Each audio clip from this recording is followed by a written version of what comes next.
Hello dear friends, कैसे हैं आप सभी। आई होप कि आप सभी अच्छे होंगे। तो हम लोगों ने पूरा active voice and passive voice सारा जो जितना रूल होता है हमने पढ़ लिया है। ठीक है, तो आज हम लोग प्रीवियस ईयर का क्वेश्चन पेपर करेंगे और एग्जाम में कैसे किस पैटर्न पे क्वेश्चन आता है active voice and passive voice से वो हम लोग देखेंगे। और आज ये मेरे हाथ में जो है वो सारा मतलब कलेक्ट किया हूँ जितना भी मतलब प्रीवियस ईयर का क्वेश्चन था और मतलब किस वे में पूछा गया है। तो आइए हम लोग चलते हैं, देखा जाए कैसे क्वेश्चन आता है और कैसे क्वेश्चन को हम लोग करेंगे और कैसे एलिमिनेट करना है वो हम लोग देखेंगे। ऑप्शन कैसे चूज करना है, ठीक है। तो आते हैं पहला question. Was the story written by you. Was the story written by you, ठीक है। ये क्वेश्चन है, उसके बाद ऑप्शन दिया है।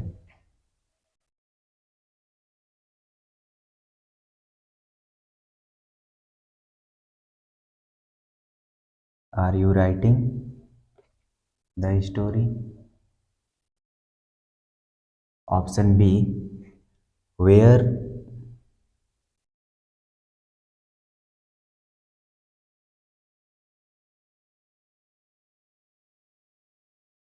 Were you writing the story.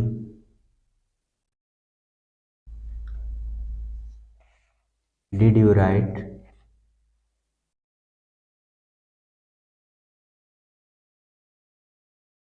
The story.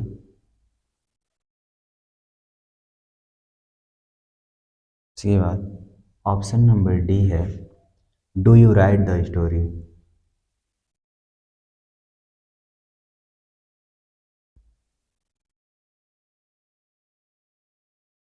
ठीक है, तो हम लोग देखेंगे क्वेश्चन क्या है। Was the story written by you, ठीक है।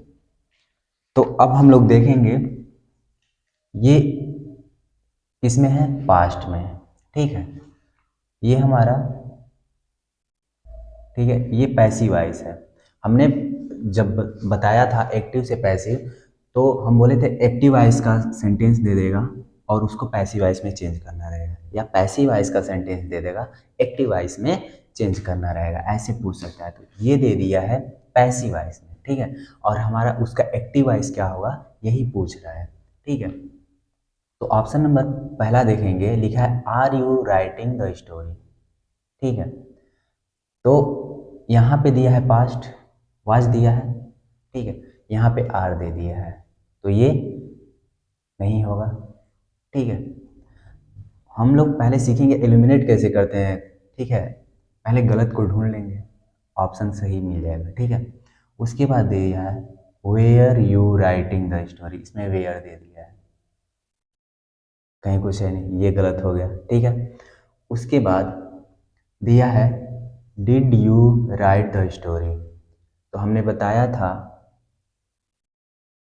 Did plus subject plus verb. अगर यहाँ पे अगर ऐसे दिया है तो वाज वर प्लस सब्जेक्ट होता है, ठीक है। तो यहाँ पे दिया है वाज वर प्लस सब्जेक्ट, यहाँ दिया है डिड।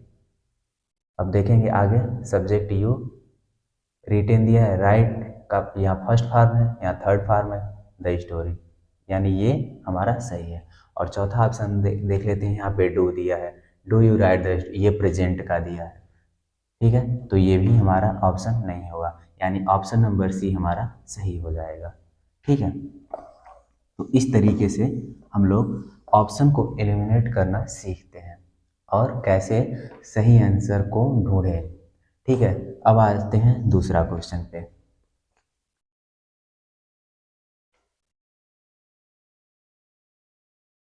इसको बाद में लिखते हैं। दूसरा क्वेश्चन पे आते हैं। दिया है ओपन द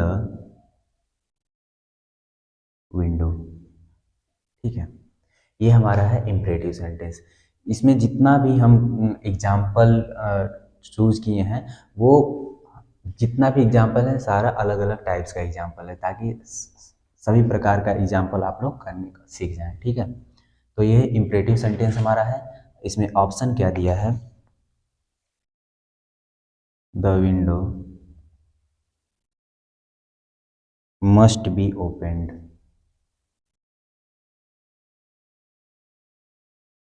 ठीक है, option number B, the window is opened.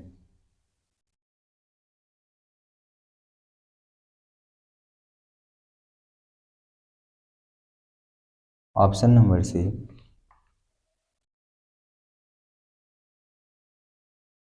Option number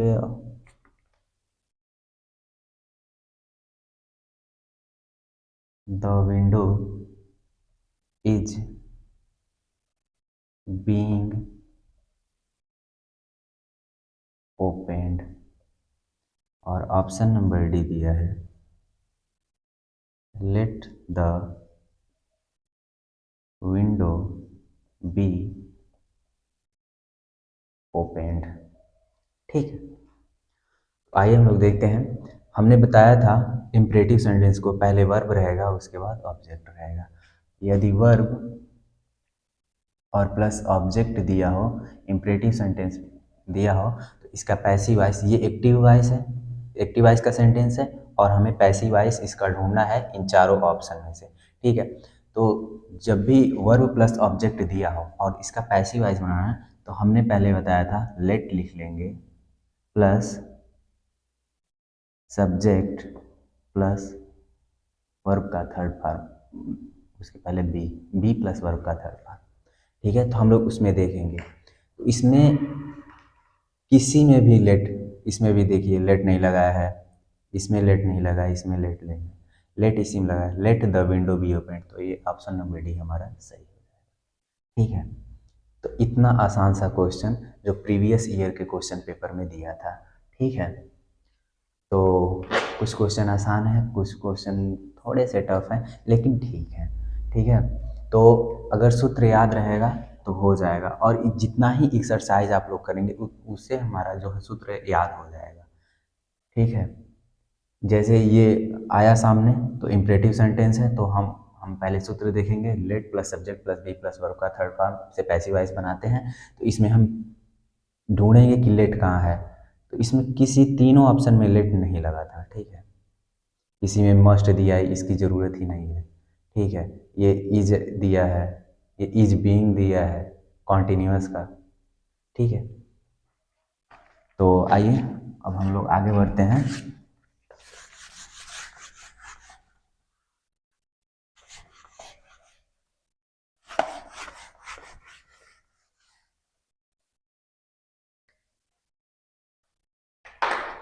ठीक है, अगले क्वेश्चन पे चलते हैं।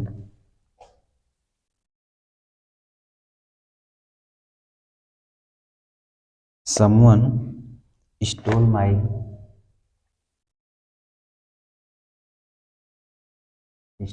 Clutch, clutch with all his with all his contents। ठीक है, ऑप्शन देखेंगे इसका।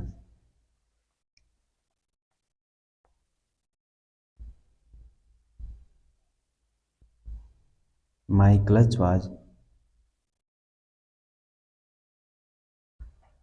Stolen bye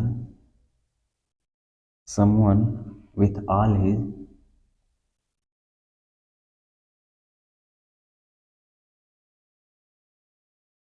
contents। Option number B, my clutch with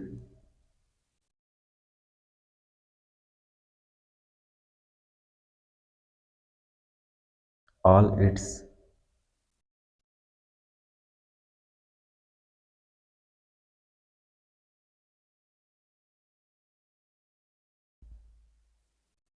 contents was stolen। ठीक है। My clutch stolen by someone,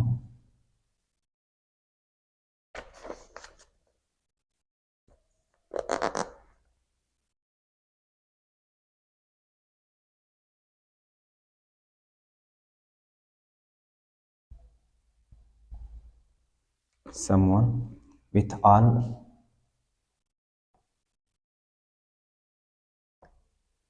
its contents। Option number D है my clutch with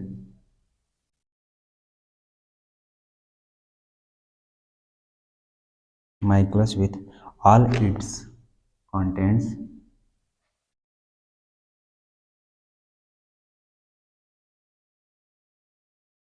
contents were stolen। ठीक है, ये हमारा क्वेश्चन रहा और ये हमारा चारों ऑप्शन रहा। ठीक है, तो दिया है someone stole my clutch with all his contents. ठीक है, हमने इट्स लिख दिया है, क्या आ जाता है ऑल हिज। ठीक है,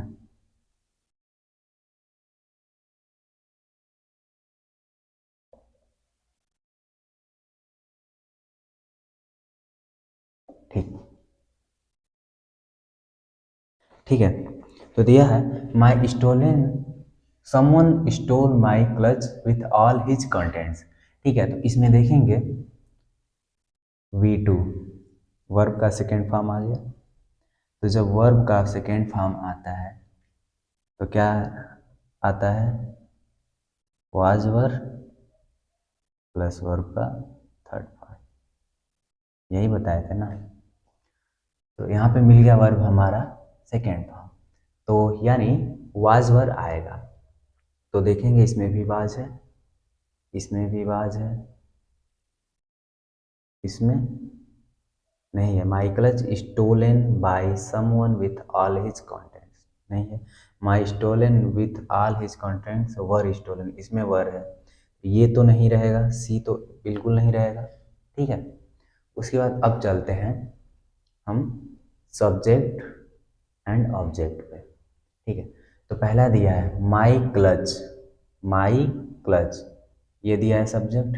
ठीक है, माई क्लच, ये सेकेंड फॉर्म है तो वाज लगेगा। ठीक है, वाज स्टोलन, स्टोल का third form stolen by someone with all his contents.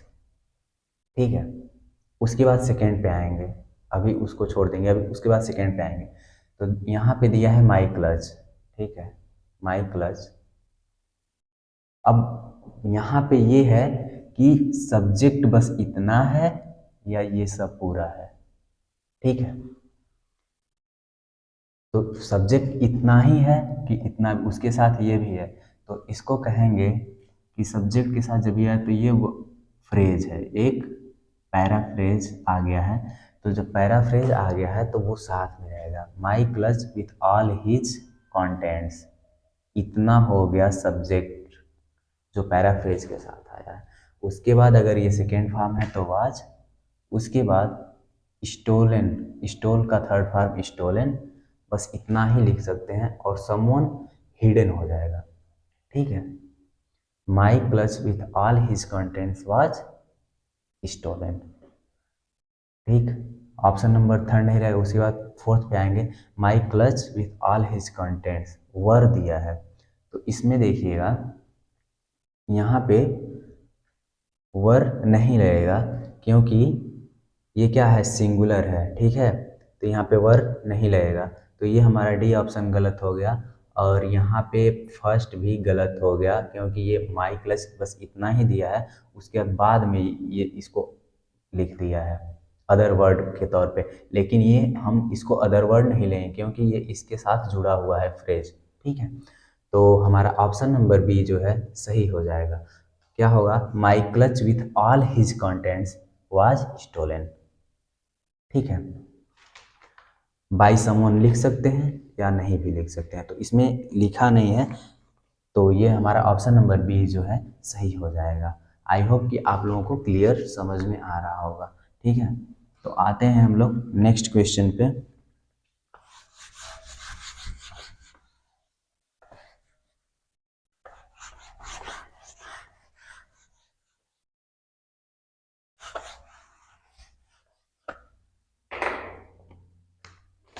ठीक है,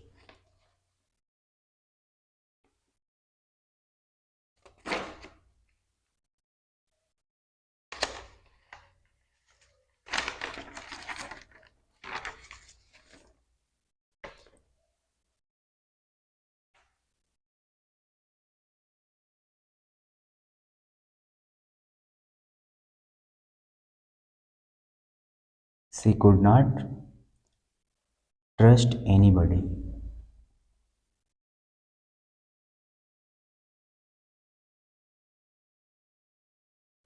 एनीबडी ऑप्शन है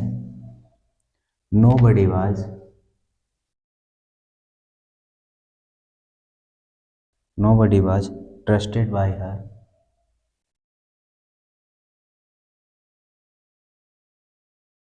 ठीक है, बी दिया है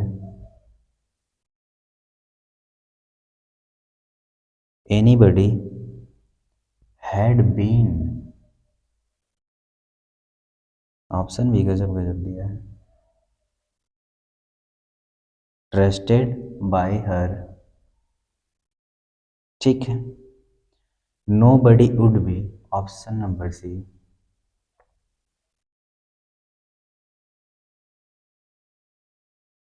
nobody would be trusted by her।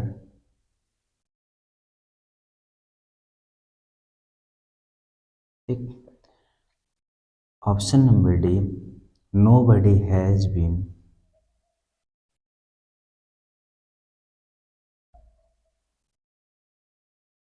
nobody has been trusted by her।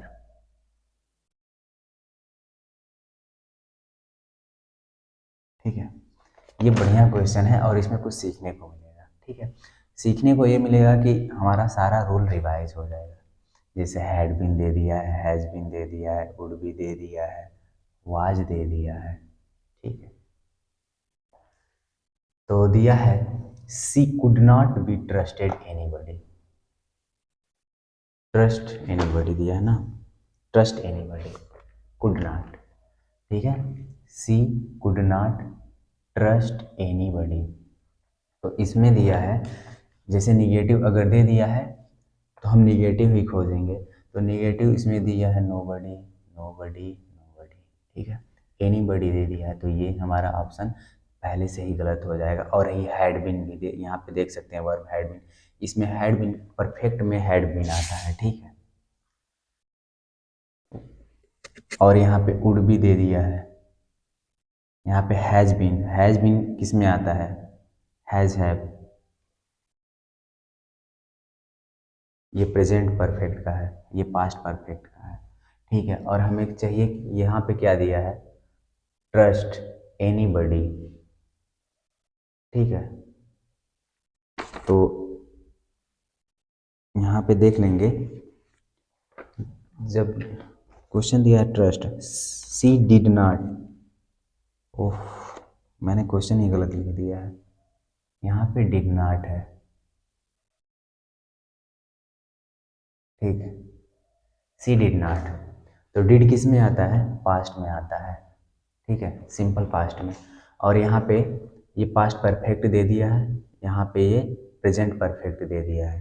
ठीक है, तो ये प्रेजेंट परफेक्ट ये गलत हो जाएगा, क्योंकि निगेटिव दिया है। ठीक है, लेकिन ये गलत हो जाएगा। उसके बाद वुड भी दे दिया है, ये भी गलत हो जाएगा।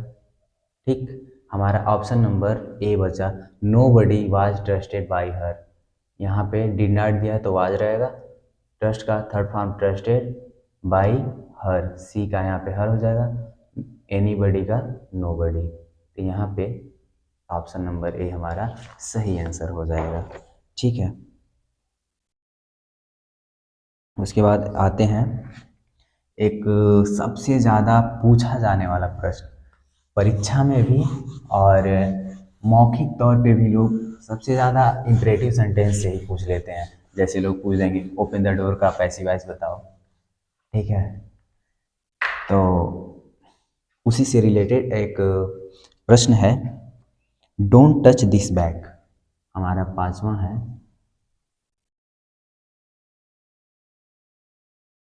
Don't touch this bag. जैसे कि होता है ना कि कुछ लोगों को पता होगा ना कि आप तैयारी कर रहे हैं और उसमें इंग्लिश पढ़ रहे हैं, वो क्या पढ़ रहे हो, ठीक है इंग्लिश पढ़ रहे हैं, तो एक्टिव वॉइस पैसिव वॉइस अगर कोई जाने एक्टिव वॉइस पैसिव वॉइस, तो चलो बता दो ओपन द डोर का पैसिव वॉइस बताओ, या डोंट टच दिस बैग का पैसिव वॉइस बताओ। ये जो इम्परेटिव सेंटेंस है बहुत ज़्यादा लोग मतलब ऐसे मौखिक लोग पूछ लेते हैं, परीक्षा में तो पूछे ही जाते हैं। तो आइए इसका हम लोग देखते हैं ऑप्शन क्या क्या दिया है।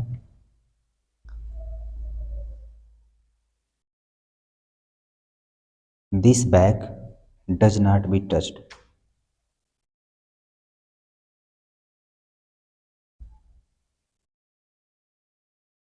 टच्ड, ठीक है।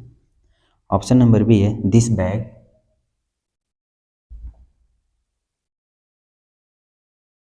Must not be touched.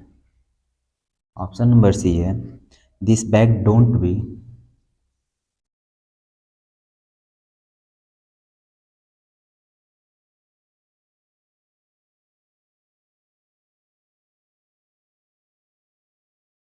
Touched. And option number D है this bag need not be touched. ठीक है, आइए देखते हैं इसको। तो दिया है डोंट टच दिस बैग, ये नेगेटिव है, ठीक है। डोंट टच दिस बैग यानी इसको छूना मना है, मतलब इस बैग को मत छुओ, ठीक है। तो पहला है दिस बैग डज नॉट, ठीक है, does not be touched. Option number B है this bag must not be touched. इसमें मस्ट क्यों आएगा, मतलब कोई मतलब अगर जरूरी रहता है बहुत ज़्यादा तब मस्ट लगता है, ये तो गलत हो जाएगा, ठीक है। ऑप्शन नंबर सी दिया this bag do not be touched, तो ये तो वही उतार दिया है, ये होगा नहीं, ठीक है। उसके बाद आता है this bag need not be touched. अब ऑप्शन नंबर ए और डी में कंफर्म करना है, तो ऑप्शन नंबर ए में यहाँ पे देखिए डज नॉट दे दिया है, ठीक है। तो डू नॉट डज नॉट ये होगा नहीं, ठीक है, क्योंकि डू नॉट ऑलरेडी यहाँ पे दिया हो, तो ये ऑप्शन नंबर ए होगा नहीं। तो हम ऑप्शन नंबर डी के साथ जाएंगे कि this bag need not be touched. Need मतलब आवश्यकता नहीं है छूने का, यह इस बैग को छूने की आवश्यकता नहीं है। डोंट टच दिस बैग, तो हमारा ऑप्शन नंबर डी ही सही होगा यहाँ पे, क्योंकि इन चारों ऑप्शन में अगर अर्थ के अनुसार जाएंगे, अगर सारा रूल एक तरफ रहता है और लास्ट में हम किसके साथ जाते हैं जो अर्थपूर्ण भाव दे, ठीक है। तो अर्थ हम निकालें तो ऑप्शन नंबर डी ही हमारा सही आंसर है, ठीक है। तो आई होप आप लोगों को समझ में आया होगा। तो आज के लिए बस इतना ही। इसके बाद हम लोग अगला टॉपिक जो है पढ़ेंगे नरेशन, ठीक है, डायरेक्ट इनडायरेक्ट। तो और इसके बाद से मतलब जो भी अच्छे अच्छे एग्जाम्पल रहेंगे वो भी बीच बीच में हम देते रहेंगे, और ऐसे एक्सरसाइज जितने भी एक्सरसाइज होंगे वो उतना ही हम लोग का फ़ायदा होगा, क्योंकि रूल तैयार होंगे, ठीक है। और सबसे लास्ट रूल है, अगर बीच में कोई रूल छूटा भी होगा तो हम एक्सरसाइज करते वक्त उसमें बताते जाएंगे। और सबसे लास्ट रूल जो मैंने अभी बताया कि अर्थ निकालना, अर्थ के अनुसार ही ये सब होता है, ठीक है। तो आज के लिए बस इतना ही। आई होप आप लोगों को समझ में आया होगा, ठीक है, धन्यवाद।